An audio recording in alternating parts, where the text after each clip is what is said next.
আসসালামু আলাইকুম। আমি ছোট সংসার চ্যানেল থেকে আয়শা আফরিন বলছি। আশা করি আল্লাহর অশেষ রহমতে আপনারা সবাই ভালো আছেন। আলহামদুলিল্লাহ আমরাও ভালো আছি। তো নতুন আরেকটি ব্লগ নিয়ে চলে আসলাম। তো আজকে আমি কিভাবে সবচেয়ে সহজ পদ্ধতিতে রুটি তৈরি করতে হয় সেটাই আপনাদের সাথে শেয়ার করব। তো আমার পানিটা কিন্তু ফুটে গেছে। তো আমি লবণ দিয়ে দিলাম আর যে সামান্য একটু তেল অ্যাড করে দিলাম। আর আমি এই পর্যায়ে কিন্তু চুলাটা অফ করে দিয়েছি। তো এভাবে আটা সিদ্ধ করলে রুটিগুলো কিন্তু একদমই সফট হবে, আর খুব শক্তও হবে না, আবার খুব নরমও হবে না। খেতে কিন্তু অসাধারণ হয়। আর বেলার ঝামেলা একদমই সহজ, খুব ইজিলিভাবে রুটিগুলো বেলা যায়। তো আপনারা চাইলে এভাবে ট্রাই করে দেখতে পারেন। তো আমার রুটিগুলো কিন্তু বেলা হয়েও গেছে। তো আমি একটা আপনাদেরকে ভেজে দেখাচ্ছি যে আসলে কীরকম হয়। তো এই যে দিয়ে দিলাম, দেখতেই পাচ্ছেন রুটিগুলো কিন্তু ফুলতেছে। আর এই রুটিগুলো একদম শক্তও হবে না, আবার খুব নরমও হবে না। আর রুটি বেলার ঝামেলা কিন্তু একদমই সহজ, খুব ইজিলি বেলা যায়। তো আপনারা ট্রাই করে দেখতে পারেন। আর এখন আমি এই তো এটাকে চাল কুমড়া বলি আর জালি বলি, যাই বলি না কেন, তো আমি ভাজি করে নিব। তো এই জন্য কেটে নিচ্ছি। আর চাল কুমড়াটা একদম কচি ছিল, তো এই জন্য আর বীজগুলো আমি ফেলিনি। তো এভাবে আমি কুচি কুচি করে ভাজি করার জন্য কেটে নিব। আর চাল কুমড়া এমন একটা সবজি, এটা যেভাবে রান্না করা যায় আসলে সেভাবেই খেতে কিন্তু মজা লাগে। ভাজি করলে সেটাও কিন্তু অসাধারণ হয়। তারপর ইলিশ মাছ দিয়ে রান্না করা যায়, চিংড়ি মাছ দিয়েও রান্না করা যায়। বললাম না, যেভাবে রান্না করা যায় আসলে সেভাবেই খেতে কিন্তু অসাধারণ হয়।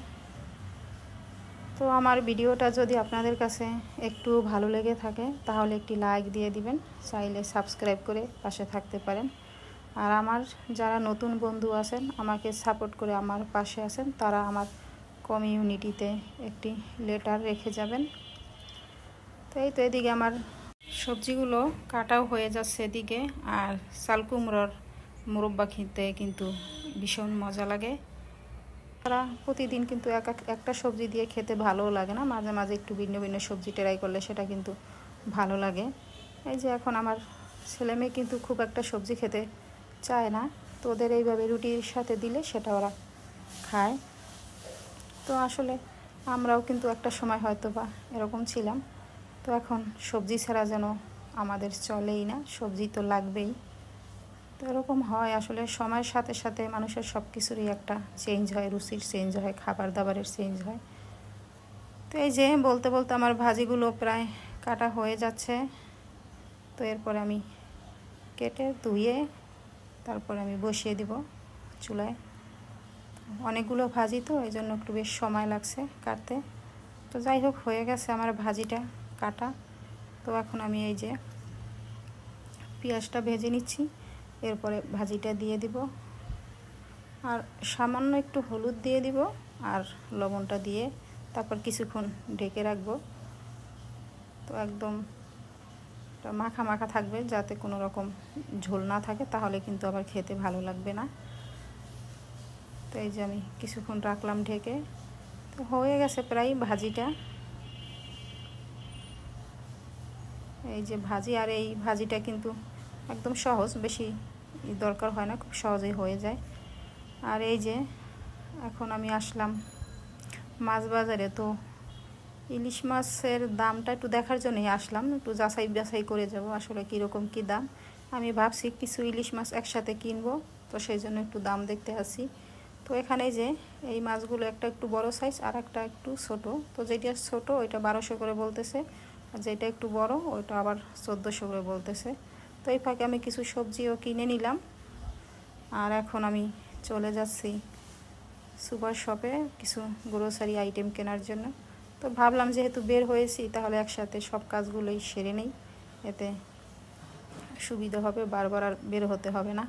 তো আমার ছেলে নিয়ে আসছি সাথে। আমার ছেলে যেহেতু আসছে আজকে, আমার তো এক্সট্রা খরচ হবেই, সেটার বলে লাভ নেই। আমার ছেলে যা দেখে সবই ওর পছন্দ হয়ে যায়। এটা নাও আম্মু, এটা নাও, মানে যেটা আমাদের বাসায় আছে সেটাও নিয়ে নাও, ও এইভাবেই বলতে থাকে সব সময়। তো তো কিছু কিছু যেগুলো আর কি প্রয়োজন বিশেষ, সেগুলো আমি নিয়ে নিলাম। তো তো এখানে কিছু কিছু জিনিসের অফার আছে, আবার কিছু কিছু জিনিসের ছাড় আছে 10% করে। এই যে, আর আমার ছেলে তো ঘুরে ঘুরে দেখছে ওর কোনটা কোনটা দরকার, ও সেটা নিবে। তো এই যে, তো প্রথম ভাবলাম বাদামটা নিব, পরে ভাবলাম যে না, এই কাজু বাদাম কিশমিশ দুটো, পেস্তা বাদাম দুটাই আমার ঘরে আছে, তো আর নিব কী করতে। আর এই যে 10% অফ আছে। এখানে যে যে আইটেমগুলো দেখা যাচ্ছে আসলে এই সবগুলো আইটেমে কিন্তু 10% অফ। তো এই যে রাঁধুনি মশলা আছে। আমার ছেলে বলতেছে কাস্টার্ড পাউডার নিয়ে নাও, ও যা বলে তাই, মানে বললাম না ওর যেটা পছন্দ হবে ও সেটাই নাও, সেটা ওর ঘরে আমাদের থাকলেও বলে যে নাও। তো এই যে এখন এই বিস্কিটটা তোর এমনিতেই খুব পছন্দ, আগের বার এই ফ্লেভারেরটা নিলাম, তো এখন বলতেছে থাক এই ফ্লেভার আর নিব না, তাহলে আমি এখন এই যে এই ফ্লেভারটা নিব। তো ঠিক আছে, পরে ও আবার এইটা নিল ওর জন্য। আর এই যে ডিম, এটা হলো কাজী ফার্মসের, তো ওরা হলো এটা প্যাকেট করা, এই জন্য 20 টাকা ডজন প্রতি বেশি। তো আমি বললাম তাহলে এটা নিয়ে আমার লাভ কি, আমি তার সাথে খোলারটাই নেই, একই তো ডিম, সমস্যা কি। আর আমার ছেলে যে এটা নিবে, তো এটা ওই যে লেখাই আছে 3টা কিনলে 1টা ফ্রি। তো এই যে আমার যে যে আইটেমগুলো দরকার সে আইটেমগুলো আমি কিনে নিলাম। উনি এখন এই যে বিল করে দিল। তো এখন এগুলো নিয়ে আর কি যাচ্ছি বাসার দিকে। তো এটা ছিল আমার আসলে কালকে সন্ধ্যার পরের ভিডিও, মানে রাতের। তো এই যে, আর আমি যেহেতু সবুজ প্রেমী মানুষ, তো আমার এর সান্নিধ্যে থাকা চাই, আর আমার দেখলে তো খুব ভালো লাগে। আর তাছাড়া এই যে দেখতেই পাচ্ছেন এত সুন্দর একটা বাতাস ছিল, খুব ভালো লাগছিল, তো মনে হচ্ছিল এখানেই থেকে যাই, তো সেটা তো আর সম্ভব নয়। যাই হোক, আজ এ পর্যন্তই। আপনারা সবাই ভালো থাকবেন, সুস্থ থাকবেন। আল্লাহ হাফেজ।